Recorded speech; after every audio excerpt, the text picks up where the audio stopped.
биздин сабагыбыздын башында курмандык боюнча бир аз маалымат беребиз. Курмандык боюнча маалымат бергенибиз насип кылса 15-числону күндө Курман айт деп айтып атабыз бардыгыбыз. Курбан айт орозо айтка караганда же орозонун башталышына караганда анчалык деле тактоого муктаж эмес. Меккеден сырткаркы жерлерде. Себеп дегенде бул жерде парыз намаз же парыз бир гана ажылыкта Арафатта туруу парыз болот. Так табыш керек болот. Эгерде Арафат так таппай калса ажылык болбой калат. Ал эми башка жерлерде, мисалы үчүн Сауд Арабиясынын сырткаркы жерлерде эгерде айды таппай калып бир нерсе болуп Курбан айтты ошол күнү окуй албай калса, эртеси ал болбосо эртеси да окуганга уруксат бериле берет. Орозо айт бир эле күн окулуш керек. Орозо айт күнү эгерде ошол күнү ай билинбей калып, ызычы болуп кетип, о кеч билинип калса, бир күн кеч калдырып окуганга уруксат берилет. Ал эми Курбан айтта бир эмес, 2 күн кеч калып окуганга уруксат берилет.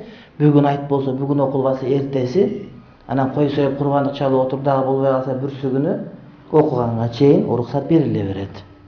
Бул биринчи маселеси. Анын үстүнө айт намазы орозонун башындагыдай парз эмес, важип. Ошондуктан мурдагыдай катуу каралбайт.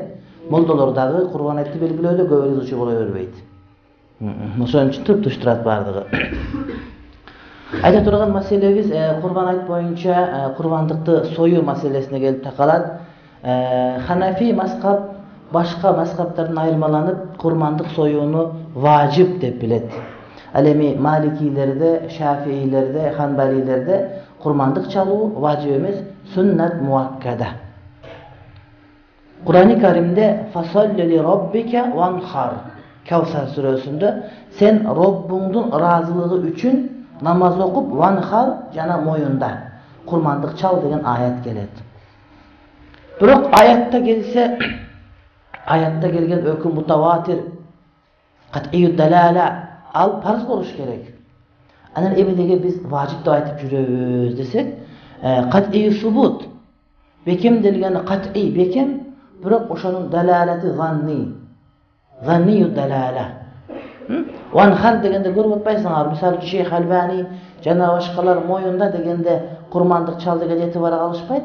Намаз оку жана моюнда дегени өзүңдө өзүң моюнда.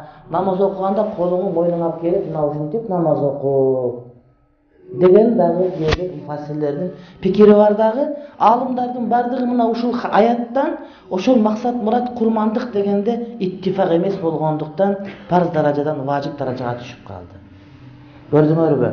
Кээде Кур'ан-ы Каримде кээ бир аяттарды түшүнгөндө алымдар өз ара ар түрдүү пикирде болот. Мисалы үчүн башка бир жерде фасиябака фатахир. Намаз окуганыңда кийимиңди тазалап оку деген буйрук келет, бирок араб тилиндеги анын мааниси алымдар кээ бирлери кийимиңди тазала деген сөз бул кулк мүнөзүңдү, адеп ахлагыңды тазала деген мааниде айтышат. Же болбосо жанагы айыз маселесине келгенде салатата куру, 3 кур айыз күтсүн дегенде Шафи мазхабдагылар 3 тазалык деп айтса, Ханафи мазхабындагы алымдар 3 айыз деп айтышат. Мына ушулардын баардыгы айланып келип отуруп, Кур'ан-ы Каримдеги кээ бир аяттарды түшүнүүдө суннийлердин ичинде дагы өз ара талаш пикирлер келип чыгат. Сунниттер менен шииттердин ортосундагы айырмачылык эмнеде десе, Кур'ан-ы Каримдеги кээ бир аяттарга эки башка маани берүүдө жана кээ бир биздин булактарды булак эмес деп таанып билүүдө турат. Мисалы үчүн биз Бухари, андан кийин Муслим, андан кийин бул деп китептерди айтсак, шииттерде андай эмес. Кур'ан-ы Каримден кийин аларда биринчи китеп Аль-Кафи деген китеби бар. Көрдүңөрбү? Демек биз өзүбүздүн негизги булак, источник деп эсептеген кээ бир булактарды алар кабыл кылбайт. Ал эми сунниттер ичиндеги жамааттарыбыз бар. Ар кандай жамааттар бар? Ошол жамааттар менен биздин айырмабыз эмнеде турат десек, ал тексттерди бардыгыбыз эле текст деп билебиз, бирок ошолорго мамиле кылууда. Mamile kılууda. Kur'an-ı Kerim'e kanday mamile kılуу gerek, sunnaga kanday mamile kılуу gerek degende, misal üçün salafiler menen, misal üçün mazhab karamagan ortasında ayırbaşlığında turat. Oşol tekstlerge kanday mamile kılış gerek. Biz aytабыз, biz amal kılabız, oşonu bilgen alımlar kanday bizge düşündürüp berse dep. Sebebi Kur'an-ı Kerim'de "Fes'elu ahle zikri in kuntum la ta'lamun." Eğer de sizler bilbeseňer, bilgenlerden soragıla ayet geledi. Alemi bir mesele filmindegen bizden bir tuğandarız emne kılışat. Her bir adam ele Kur'an-ı Kerim'ge, hadiske özünün düşündüğünü bildirgenge hukukun var dep sezet na uşun nese tuğra emez. Masele uşunda ele turat. Bolboson Kur'an-ı Kerim, sunna bulardan bardığın, paygambarımızın uluktuğun bardığız etiqat kılabız. Demek tekstlerge mamile kıluu, onlar menen kantip süйлöşүү maselesi dağı özgöçö maaniye Manhaj dep koyabız, manhajiye dep koyabız. Bul tutungan jol degen söz. Oşol Kur'an-ı Kerim'ge, jana paygambarın hadislerini kanday joldu tutunup kantip karmanabız degen masele. Oşentip kurmandık çalуу, zeket berүү mildеттүү болгон adamlarga vacip bolat. Zeketти kimler veret?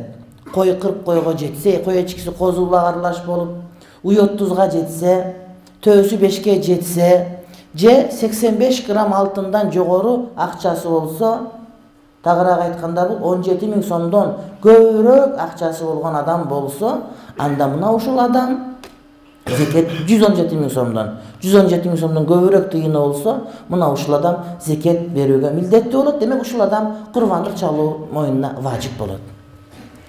Hanaf mazhabda muna uşul jerde zeket bергenge koşup, dagı bir nerseni basa belgilep aytkan. Misal üçün, azır көп adamdardın şiveyni sektörü var. Üylörді alıp kvartiraga berip koyuşkan. Bulardı akar kozgoluguz mülk dep aytabız. Bulardan zeket berilbeyt. Misal üçün bir adamdın özünün 2 uyun kvartiraga berip koygan bolsa, gelecekte baldarın jaşayt dep. Şiveyni seh var, birok anысы iştep bankrot bolup turat, birok tigin özü kıylakçaga. Şariat boyunca kozgoluguz mülk kattары saktalып turgan mülktörgө zeket berilbeyt. Misal üçün gastinisanız bar bolsa, mehmanxanаңыз, oşonun imaratına zeket berilbeyt. Birok düşkün karajattan zeket berilip turat. Kurbandık çalуу maselesinde kozgolgус mülktördün baası zeketten aşıp kete turgan bolsa, bol adamga kurbandık çalуу dagı vacip bolat. Zeket berilbeyt. Birok kurbandık maselesine gelgende, oşol kozgolgus mülktörü kurban janagı zeket bere turgan tıyından jogorу bola turgan bolsun da bularga kurbandık çalуу vacip bolup tura beret. Kurbandık çalganda, urmatlı bir tuğandar, bir adam bir koy soyot.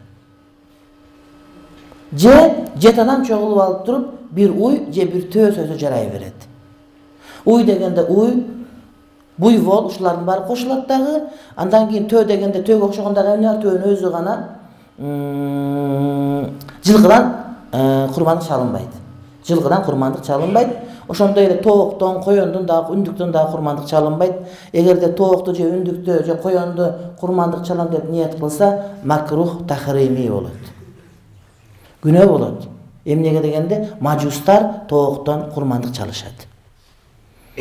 Oşonduktan egerde kimdegim took soya turgan bolsa, kurban dep niyet kılbastan jön ele et balуу niyetinde. Adamlarga bir ayt günü bir mayramdık şaң maanay tartуулоо niyetinde gana soysa bir jön. Birogam жоқтың kırı jogor koyam bir koroz soyup koyalı kurbandık dep niyet kılsa, anda makruh tahrimi günögө ee bolat. Kurbandık çalganda mümkün boluşunça gündüzü çalsın, tündösü çalganı makruh tanzihi. Adaşıp başka birinin kurmandığın çalıp olmasın degen masele. Birogam azırkı учурда koroğuz bar, sivetlerimiz bar dagı adaşуу mümkünçülük azırak, oşonduktan tündösü soysa jarayı beret. Kurmandık 3 gün soyulat. Mına 15 günü kurman aytta bassak 15 günü geçke soyabız. 16 günü geçke soyabız. 17 günü Şamdın azanına çeyin soyup kalsak жетиштүү bolat. Birok eng jakşısı ayt günü soygon. Kurmandık ayt günü ayt namazdan keyin soyulup başlaydı. Ayt namaz okulungan yerlerde. Birok jayloo sıyaqtı, toğdogı 3 uy 4 uy bolgon mayda Kırgız ilgerki janagı tokol ayıldары var. Oşol ayılдар sıyaqtı ayt juma okulunbagan yerlerde ayt günü taң atkandan soyula beret. Namaz yok özü bularda. Birok azыр bizde ayt namaz okulbay turgan жердин özün табыш кыйыныраак. Demek Kırgızstan'ın bardık yerinde ayt namazdan soyuluş gerek. Aytqa çeyin soyulunup kalsa, же Арапа күнү союлуп калган болсо, булар курмандыкка өтпөйт. Буларды эгерде курмандык важип болгон баядан болсо, кайрадан кой сойгонго туура келет. Бир маселе муну баса белгилегеним, нагыл курмандык деген жакшы китеп чыккан. Адеп Башаты фонду чыгарган, жакшы китептер чыгарып атышат. Бирок мына ушул жерде бардыгы туура, мен атайын ушуну окуп чыктым. Анан бир гана жеринде мындай кичине туура эмес жери бар, ошону сиздерге баса белгилеп коеюн. Анткени муну окуганымда мен силерге сунуш кылар элем, окугула, ушул китепте көп пайда бар. Бирок бир гана жери, бир азыраак адамдын курмандыгын өтпөй кала турган жери бар. Айтайын дегени, Арапа күнү деле союп койсоң курмандыкка жарай берет деген маалымат өтүп кеткен. Ошол маалымат туура эмес. Кыяматта кутулбаган бойдон тура берет. Кыяматта, мынакей. Ким өз акчасына мал сатып алып курмандык чалган болсо, анын этинен өзү да, башкалар да даам сызса болот, туп-туура. Курмандык чалган адам өзү дагы жесе болот, байларга дагы жедирсе болот, кембагалдарга дагы жедирсе болот. Курмандыкта бир гана назир курмандыктардан сойгон ээси жей албайт. Мисалы үчүн назир кылганда кандай?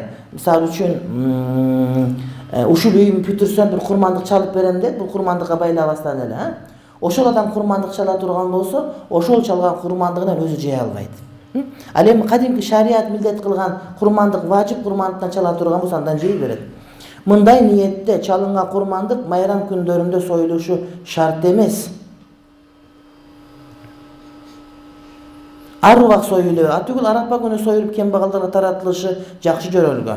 Атүгүл Арапа күнү союлуп кембагалдарга таратышы жакшы жөрөлгө. Анткени баары бир курман айт майрамында кембагалдар эт таратылар. Эгерде мал Арапа күнү союлса, бир күн болсо да алар эт менен эртерээк камсыз болушкан болот. Көрдүңөр, калпыстык кетип атат. Бул адам ким өз акчасына мал сатып алып курмандык чалган болсо, ал ар убак союле берет. Курмандык майрам күндөрү союлуу шарт эмес. Мындай ниетте чалынган. Ниет ачык айтылынбай калган адамдарга ошол кадимки эле курмандыкты Арапа күнү чалса боло берет дейт. Бирок айтайын деген бул эмес мунуку. Бул курмандыкка байланбаган курмандык туурасында. Мисалы үчүн жөн эле ушундай болсо десең, аны курман айтка тиешер эмес, ороздон ичинде сойсоң деле жарай берет. Башка убакта сойсоң деле жарай берет. Өткөндө Манас жаңырыгында бирөө мага суроо берди. Сиз суроолорго туура эмес жооп берип жатасыз деп.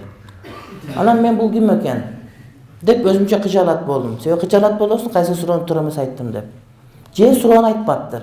Анан бүткөндөн телефону келет, бардыгы жазып чалдым мен. Чалсам, эжекен, орусча сүйлөгөн, кыргызча араңырлаштырган, сиз туура эмес жооп берип атасыз. Мен айттым, бардык суроолор жок, бир суроого. Эмне суроого десем, жанагыдай тауптар, көз ачыктар адамдын оорусун кара койго, кара тоого көчүрсө болбойт, ал ширк деп айтып атасыз. Ошол туура эмес. А туурасы эмне? Десем, мен бир жыл ооруп жаттым, барбаган мечитим калган жок, бардыгы сиз айткандай ширк дей берди, өлө турган болуп калдым. Ошондо бир апа келип, мага бата берип, анан базардан кара тоог алып келгиле деп, анан ошону союп, анан ошого оорум өткөзүп жиберди. Ошондон кийин мен жакшы болуп кеттим. Сиз туура эмес сүйлөп атасыз деди. Анан мен айттым, жок дедим. Ал канчыгарып Кудайга жакындык кылып аткандагы кербези? Кара кой союп, башка союп. Оорун өткөзүп берген адам, ошол сен жанагы тооктагы, койдагы тирүү турат дагы, анан тиги оорун өткөзгөндө сенин ооруң менен тиги ооруп калыш керек. Ошондо өткөздү болот. Бул дагы инсандын колунан келе турган иш эмес, сыйкырды башка бир нерсени колдонот. Ал эми сенин сүрөтүндө тоокду союп туруп, жөн эле ошого шорпо чип туруп эле бата кылсаң кабыл болуп калса керек. Буга сеники эч кандай байланбайт деп мына жооп бердим. Айтайын дегеним, эгерде бир адамдар курмандыкты, ушундай кылсам курмандык чалып берем десе, курмандык өзү ибадат. Аларды кайсы күн сойсоң жарай берет. А бирок биздин айта турган курмандыгыбызды эмне айт күнү гана, айттан кийин союлушу керек. Мына ушул маселени жанагыдай тактап жазбастан кээ бир адамдар боло берет деп, анан жанагыдай түштүктө айрыкча өлгөн жерлерде айттык деген күнү малдын баарын союп, ошону курбандык ниетинде союп атабыз деп туура эмес пикирге келип атышат. Ушуну айтайын дегем. Курмандык уйдан чалынат. Уйга чалынганда уйдун ургачысы жакшыраак. Биз бука жакшы деп айтабыз. Биякта китептерде ургачысы жакшы деп айтып атат.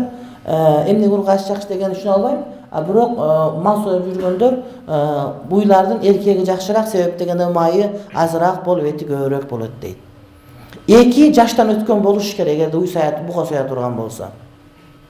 2 жаштан өткөн болуш керек. Бирок 2 жаштан өтпөгөн букаларды союп ачат бизде көп учурда. Жарайбы, жарабайбы деген суроо туулат. Имам Бадруддин Айни айтат, эгерде торпок 1,5 жаш болуп, бирок өтө чоң порода болсо, ошол кадимки торпоктордун 2 жашарындай этти салмакты бере турган болсо, анда ошончо алса жарай берет дейт. Имам Айнидин фатвасы. Мына ушул фатва азыр бизди кыйынчылыктан чыгарып турат. Себеби көп фонддор сойгондо базарларда 2 жашар жеткизбей, 1 жашар, 1 жыл 4 ай, 1 жыл 5 ай, 1 жыл 8 ай торпокторду чалышат. Кыргыздын жанагы шүйдүнгү торпокторунун астында булардын эти көбүрөөк болот. Ага уруксат берилет. Эгерде төө чала турган болсо, төө сөзсүз түрдө 5 жаштан жогору болуш керек. Эгерде эчки чала турган болсо, эчкинин эркегинин ургаасы жакшы деп айтышат. Эркеги сасыбыраак кетсе керек. Бул сөзсүз түрдө 12 айдан өткөн болуш керек. 12 айдан өткөн болуш керек дагы. Эгерде кой чала турган болсо, койдун ургаачысынан эркеги жакшыраак кочкорлору, эгерде бул семиз болсо, 6 айдан жогорусу жарай берет, 1 жылдан жогорукусу жакшыраак болот. Малды тандаганда, сойгондо ошол мал семиз болуш керек. Анан семирбей коюуга себеп боло турган кемчилик болсо, ошол кемчилиги бар курмандык чалууга жарабай калат. Мисалы үчүн аксак болуп, чөптү терип оттой албай турган болуп, соя турган жерге жете элесең басып барбай турган аксак болсо, же көзү көрбөй калып, чөп жей албай туруп арыктап кете турган болсо, ошого окшогон кемчиликтер болсо, анда жарабайт. Бирок бычмал болсочу жарай берет. Кайра жакшыраак болот, себеп дегенде бычмалдын эти жөнгө караганда жакшыраак. Токол болсочу, кээ бир кочкорлордун мүйүзү бар, жок өзү токол болсо эчтеке болбойт. Кумургулак дегенди билесиңерби? Кумургулак. Билбейсиңерби кыргыздар? Билесиңер, бармактай болгон кулагы кичинекей койлорду кумургулак дейбиз. Жон койдун кулагынын 4 эсе кичине. Эгер туулганда өзү кумургулак болуп төрөлүп туулган болсо, андай койлор жарай берет. Бирок кулагы бүтүн эле койду кумургулак кылып өзүң бияк-биягынан ченек бычып кыркып туруп кыскартып, жарымынан азы калса, бул курмандыкка жарабай калат. Себеби кулак өзүнчө бир мүчө дагы жарымынан көбү кетип калса, койдун бир мүчөсүнүн бардыгы кетип калды деп эсептелет. Кой котур болуп кеткен болсо дагы семиз болсо жарай берет, себеп дегенде биз теринин үстүндөгү которду эмес, теринин астындагы этти жейбиз. Эмне үчүн семиз болуш керек? Себеп дегенде курмандык Аллахтын ыраазылыгы үчүн чалынат. Семиз болуп Кудай Таалам сенин сойгон этиңен жейби? Жок, андай эмес. Сен Кудай Таалама сунуш кылып атканда өзүңдүн малыңдын эң жакшы сунуш кылып атасың. Себеби сураганда бейиштен жок даражасын сурап атасың. Андан сырткары ошол сен этиңен жей турган кембагалдар өздөрүн адам сыяктуу кылып жесин. Өздөрүн башка бир урмат сыйга татыктуу болгон инсандардай жакшы сезсин деген маселеде. Адамдар эгерде мындай ояка сандык коюп коюп туруп, мен сандык көп ачкан жокмун, ачкан жок, таптакыр эле. Мечиттерде кайыр яксан садык ача турган болсоң, адамдар чөнтөгүндө жүрүп жыртылып кетейин деген тыйындарын салышат. Шундай эмеспи? Жүрүп жыртылып кетпесин деп магазинге берген уну алат, анан бияка салып коюшат. Адамдарда табият ушундай болуп калган, мечит ошо менин тыйыныма муктаж дегендей. Жок, чындыгында ошол берип аткан кайыр яксандарга биз муктажбыз. Бере тургандарыбыздын эң жакшысын беришибиз керек. Адам мисалы үчүн иш кылып аткан болсо, намазга айтылынса, ошол кийим менен кирип келе берет намазга. Бирок чоңдорубуз чыгара турган болсо, жасанып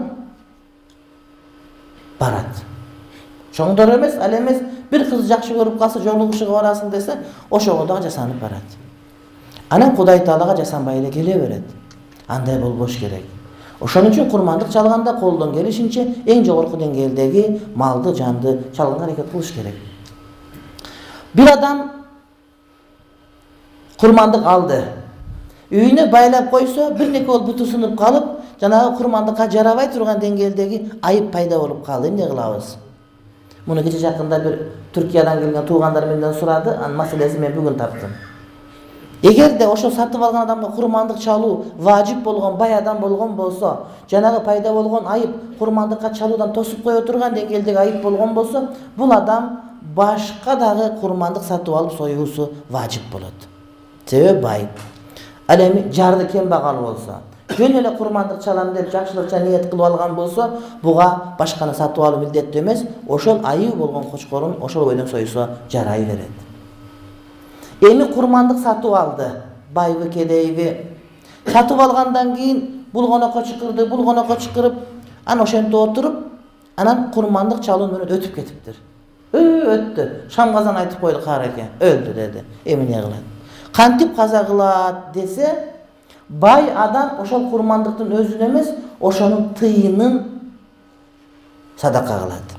Кембагалдарга акчасын. Дегеле союп жеп алат. Ал эми кембагал адам ошол сатып алган малдын өзүн буга жеңилирээк шарият уруксат берет. Себеби тыйын бериш кыйын да, базарга барсаң сата албай калышың ошондой кылып.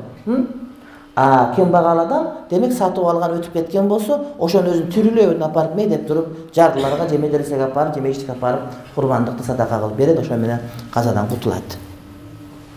Малды сойгондо бычак курч болуш керек. Бычакты көрсөтпөй барып союш керек. Ана мал союп бүткөндөн кийин ичинде калган кан жиңдерди, жерге түшкөндөрдүн бардыгын жерге көмүп, эч нерсе калтырбаганда аракет кылыш керек. Курмандыктын малын сойдурганда, апарып сойдурганда терисин, шыйрактарын алып кал, башын кошуп, калла пайчасын деп айтасың. Ал өтпөйт.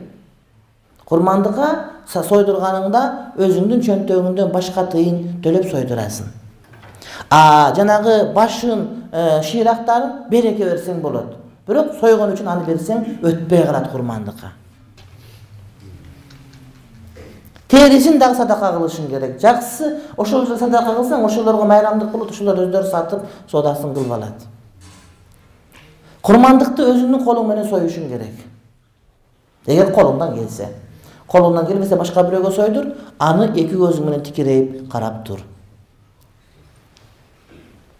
Курмандык чалганда анын этин үчкө бөлүп туруп, бир бөлүгүн үйдө бышырып, коңшу колондо чакырасың. Коңшу колондо чакырганда бай кедей дебестен оптом чакыра бересиң. Ал бай болгон үчүн, кедей болгон үчүн эмес, сага кошуна жана тууган болгон үчүн келет. Туугандарды жана коңшуларды чакырып, эттин 3/1 үйдө бышырып, элди чакырасың, эшиктерин көрүп, балдарын көрүп, кичине аралашуу болсун, мулакат болуш керек. Анан калган 3/1 майдалап пакетке салып, только жардыларга бересиң. 85-29 Honda машинесин жылдырып койсо дейт. 85-29 Honda.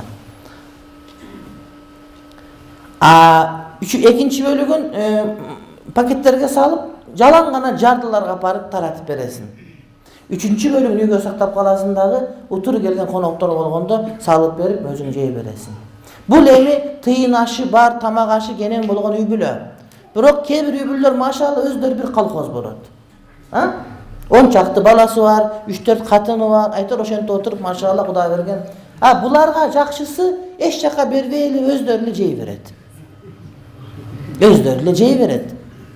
Өздөрү бекитип алып чекеден жей берет, ошол буларга жакшы болот. Курмандык тууралуу айта турган дагы бир маселе, сойгондо бисмиллахи Аллаху акбар деп союлуш керек.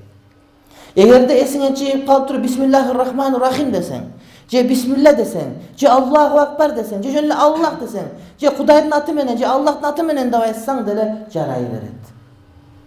Бардыгы өтө берет, бирок эң жакшысы бисмиллахи Аллаху акбар деп айткан.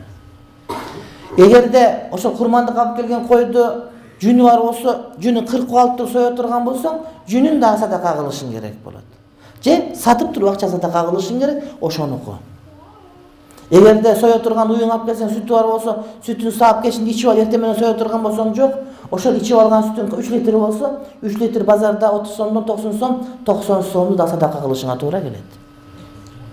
Эгерде алып келген уюңду сойсоң, ичинен торпогу чыкса, жаап келип байлап койсоң, сен сойгонго чейин тууп жиберген болсо, кээ бирлер айтчу, жаңы туулган торпоктагы союшуң керек деп, анан башкалар айтышат, жок, аны садака кылып берсең жакшы деп, менимче садака кылып берген жакшыраак.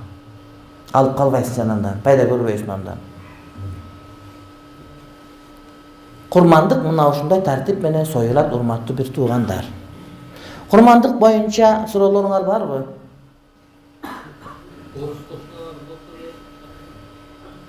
Oruz koşunaga berse bolot, çakırsa bolot deppi? Koşuna katары çakırsa bolot. Koşuna katары çakırsa bolot. Kurmandıkты musulman soyuş gerek, je ahli kitapka soyduruş gerek. Kapırga, teңирчилерге, коммунисттерге soydurганга өтпөйт. Aram bolup kalat.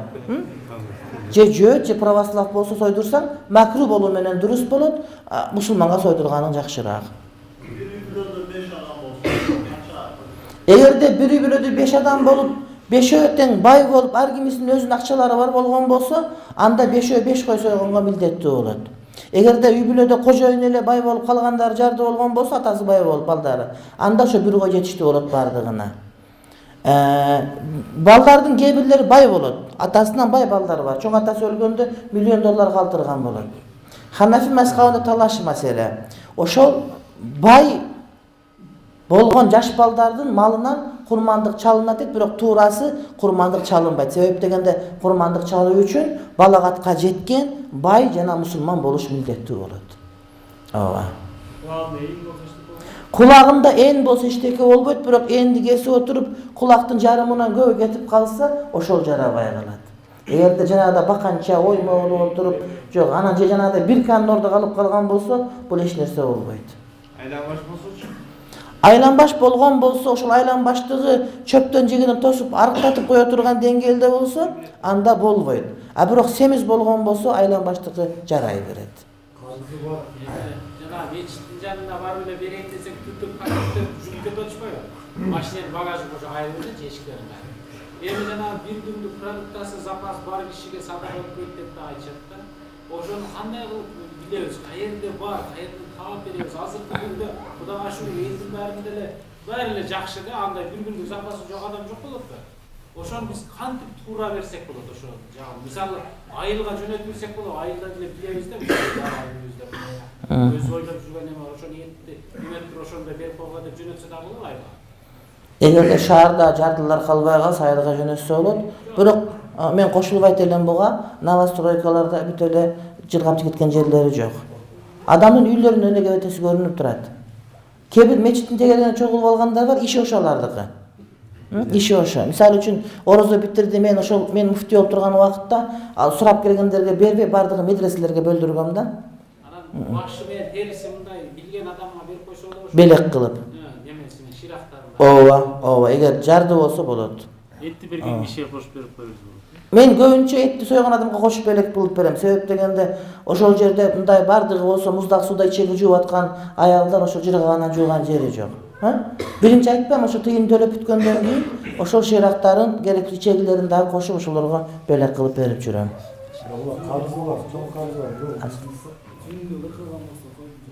Эгерде базардан сатып алганда 40 кылган болсо эчтеке болбойт. 40кан болсоңуз анда жүнүн дагы кош садака кыласыз. Карызы бар, бирок бизде сен акча түшүп турат. Бирок карыз жалын деп ага важип болобу же курман? Жок, карызды чыгаргандан кийин закат бергенге милдеттүү болгон болсо гана. Ооба. Куйкалап сойгондор өтпөйбү дейт. Куйкалап сойгондо өтпөй калат дегендер эмнени айтышат? Өзү курмандык кан чыгат го союлуп. Ошо менен эсеп болду. Ал эми куйкаланганда жесе болобу? Ичегинин ичиндеги, карынын ичиндеги жин деп коет, жанагы жаман жыттар, чөптөрдүн жыттары этке уруп калса макруh болуп калат. Куйкалаганын ичин алып салып Анда куйкалай берет. Жебеле жүрөбүз бардыгыбыз. Жок десин козачу. Мүйүзү жок десин. Эгерде мүйүзү жок, токол болсо жарай берет, бирок мүйүзү бар болуп туруп, толугу менен сынып калса жарабайт, бар болуп сынса. Бирок учунан кичине кертилип калган болсо зыяны тийбейт. Өзүнчө коюп сойгон жакшы, же жанагы дейтадан кошулган жакшыраак. Бир уйду же бир төөнү 7 адам чогулуп, 7ден аз адам чогулуп сойсо болот. Бирок жакшысы жалгыз кой сойгон жакшыраак деп айтышат. Бирок бул качан кой сойгондо канча килограмм эт чыгат дагы, 7ден 1 болгондо канча килограмм эт болот, ошого байланыштуу. Эгерде беркинде чогулуп сойгон эт көбүрөөк тие турган болсо, чогулган жакшыраак. Сокол кыздар ахлы Evliliğe koy sözü olur. Ova. Alır Allah'ın ismi atamaydı. Kur'an-ı Kerim'de akıllı kitaplardan, kitap türlerden soygunlar adal dep keledi. Kızlar da siz gülen adal bol, biroq makruh boluu menen. Özlerinin şeriatına layık soyacak, makruh boluu menen adal bolot bizge. Ko'z gözler sokulur. Bir göz sokulur. Bir gözü sokur bolgon bolsa jaramay kalыш ıhtimalı var. Biroq bir gözü sol bolup turup jakşı jep atkan bolsa, anda semiz bolgon bolsa jarayt.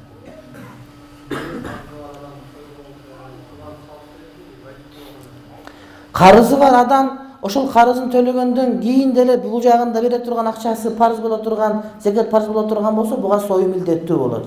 Анан жарды адамдарга жо милдеттүү эмес, анан мага милдеттүү эмес деп сойбой койгон болбойт. Кээ бир адамдар бар зекет бере турган эмес, бирок Кудайга жакын болоюн десе, анда курмандык чалгандыгы макул, жакшыраак болот.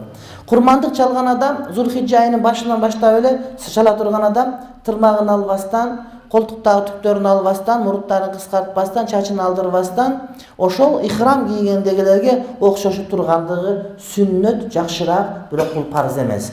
Анан жүдөп барасаң тырмактарын алсаң жарай берет. Кайсы мүчөлөрүн жесе болот жана иштерин чагыш керек. Койдун кайсы мүчөлөрүн жесе болот дейт. Баштын жанагы тиштерин чагыш керек. Чакканда бардыгын жанагыдай стоматологчо баарын жуduş шарт эмес. Ошонун жанагыдай балка менен урса сыртындагы эмали түшүп калган болсо, ошол эле жетиштүү болот. Андан сырткары жанагыдай аркасындагы жүрүн ичинде чүчүк бар эмеспи? Ошону жеген макруh болот. Андан сырткары жумуркалыгын, жыныстык мүчөсүн жеген макруh болот. Ооба, канын жеген арам болот. Быжыларына 3 жылкы 2 үй барда 117 миңден ашып келет акчасы. Жок, жылкылардын өздөрү турган болсо, анда буларды мындай багып жүргөн жылкылар болсо, алар эсептебейбиз. Эгерде базарга алып барып келип сатып мындай жума сайын сатышат го, товар катары турган болсо, анда сойгонго важип болот.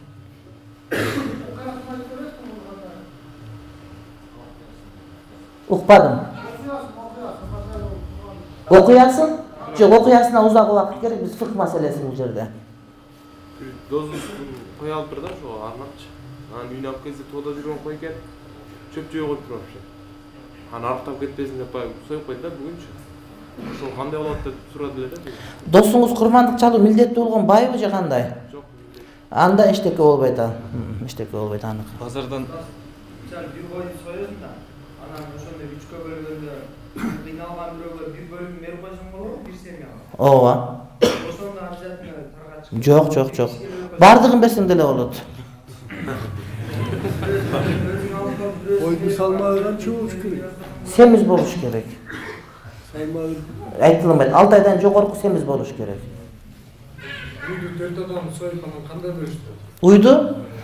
Уйду же төөнү бөлүштүргөндө килограммдап бөлүштүрөт. Дөбө кылып эле чептиштеп кое калбайт. Бирок шыйрактары менен башын жана терисин аралаштырып койгондо анда килограммдабастан аны жөн эле бөлүштүрсө боло берет. Бирок төртө чогулуп туруп келгиле башын, шыйрактарын, терисин бирөөгө белек кылалык, этин бөлүштүрөбүз десе, этин килограммдап гана бөлүштүрөт. Эгерде курмандык чалгандардын бири, үчөөсү курмандык ниетинде чалып, бирөөсү ушу эт сереп калдык эле шылтоо менен бир эт сойгон эттүү болуп калам деп эт ниетинде сое турган болсо, бул курмандык жарабай калат. Курмандык чалып турган ээси өзү Россияда атат экен да биз.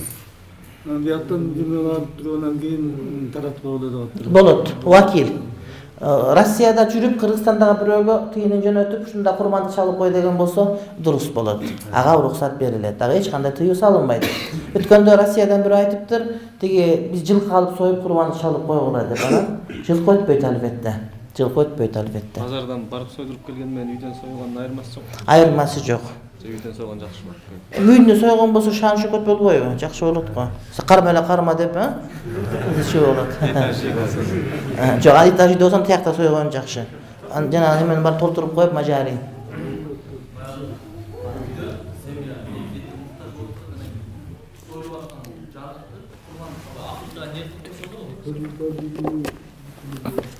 Кандай?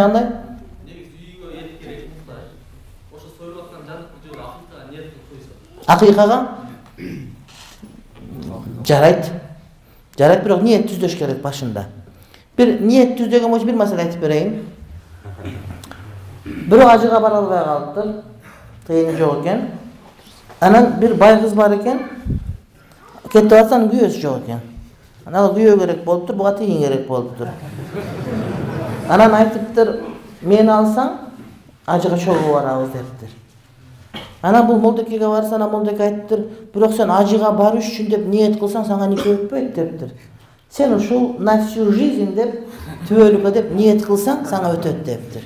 Деген экен бир ойлонуп көзүн жууп анан ниеттин оңдогона кайра макул деп нике кыйылыптыр, нике дурус болот. Ниет оңдогонго бир күн керек шарт эмес, а?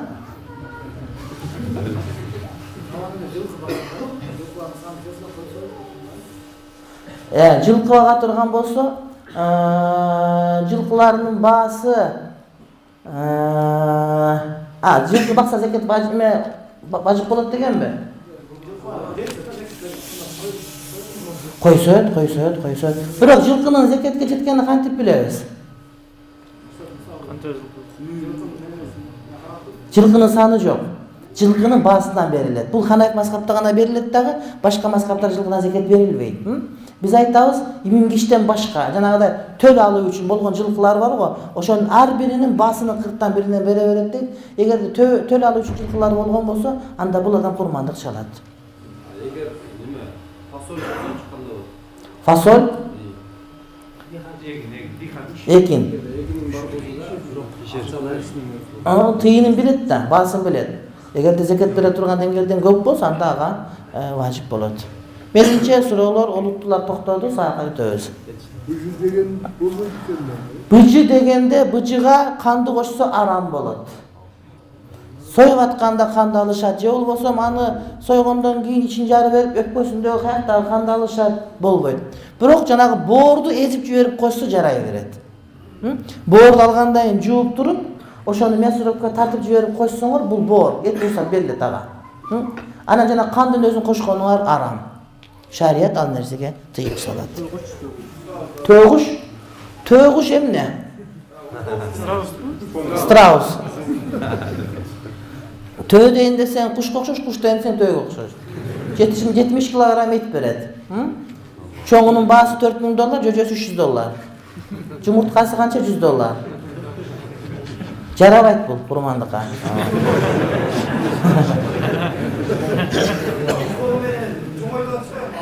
Айырмасы жок. Укол менен чоңойткондо ошол укол сайлаганда аппетит ачылып кетип жей берет. Шарт эмес. Койду 3 бөлгөн шарт эмес. Кааласаң баарын тарап, кааласаң баарын алып кал. Кааласаң 3, кааласаң 2, кааласаң 5 бөл, айырмасы жок. Боор өткөсө оңдо болмасачы, ошо сойгондон кийин боор жегенге жараксыз. Анда эмне кылабыз? Аны мусорго 2 салып беребиз. Өтө берет. Бирок союп атканда ошонун оорулуу экендиги ачык билинген болсо жарабайт. Бирок чуркап эле жүргөн болсо анда алып сое беребиз. Ошондо укулдурган малды мисалы үчүн биз 6 айдан өттү деп эсептеп билсек, бирок ал чыгылып кетсенде 6 айдан өтөлөт. Эттин салмагы тигилер менен тең жок, кандай? Койдубу? 6 айдан чоңдой бөлүнсө бизгечи. Анан ал жанагындай укулдуу Жок, жашын 6 айдан кичине болсо жашын так эсептейбиз. Уйдай болуп кетсе деле. Ооба. Жашы так керек бизге. Эми метрикесин Акылбек Жапаров койдорго паспорт деп айтпады, паспорт сурайт. Алдап келди сатып. Эми алдаса өзүнө, кыямат өзү жооп берет. Эмне үчүн алып койгонбу? Эмне үчүн болбойт дейт? Себеби болбойт. Болбойт дегени шарият айтылынган эмес. 4 түлүк малдын катарына жылкы кошулунган эмес. Ошондуктан, пил да кошулунган жок, кит да кошулунган жок. Анан бирөөсү эчки таладан тоо текен тутуп алган болсо жээренди. Ап келип үйүндө багып жүрүп кийин чоң теке болгон болсо бул дагы жарабайт. Аркарды багып алып улагын, кийин кадимки үйдө багып жүрсө аркар болуп кетсе, бул да жарабайт. Курмандыкка жарабайт. Аны жөн союп жей бересиң. Рахат менен.